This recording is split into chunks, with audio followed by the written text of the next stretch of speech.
There should be 3 distinct layers in the shop. Pour Kahlua into a... Pour Kahlua into a... When you boil it all down, an ecosystem is just the transfer of energy between organisms. The organisms inside an ecosystem can be grouped into 3 categories, the first of which is producers, which produce their own energy from sunlight and nutrients in the ground via the photosynthesis equation. The second category is consumers, which eat the plant, like this man who is really enjoying that fruit salad. But both of these are at mercy of the decomposers, which feed on dead things. One way we can show energy transfer in an ecosystem is by a food chain. The food chain shows the energy transfer between trophic levels. Each one of these organisms is a different trophic level. The sun is not shown in this diagram for some reason, but it just isn't. So the way we notify the energy transfer is by an arrow. So we can say the energy from the plant transfers to the insect. It's important to note that the plant is the producer, I'll put prod for short, and the ant is the primary consumer because it's the first consumer.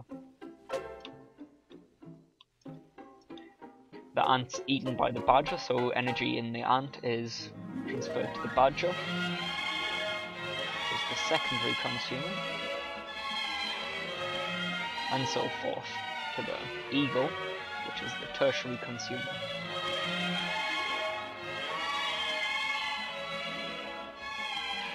One of the limitations of the food chain is that some animals may eat multiple food sources. For example, the eagle eats the snake, the badger, the mice, and the rabbit.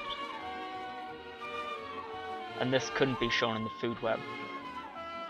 So if we fill out the rest of the food web,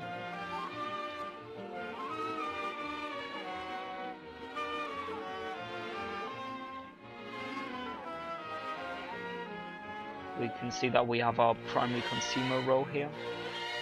Over the rest of the way, it's a bit misleading to say that they are defined trophic levels depending on which height they are, because we can see that the eagle occurs on 2 trophic levels, because it's 1, 2, 3. It's the tertiary consumer in one case. However, in another case, 1, 2, it's a secondary consumer in another case. It's important to note that this shows some feeding relationships, not all feeding relationships.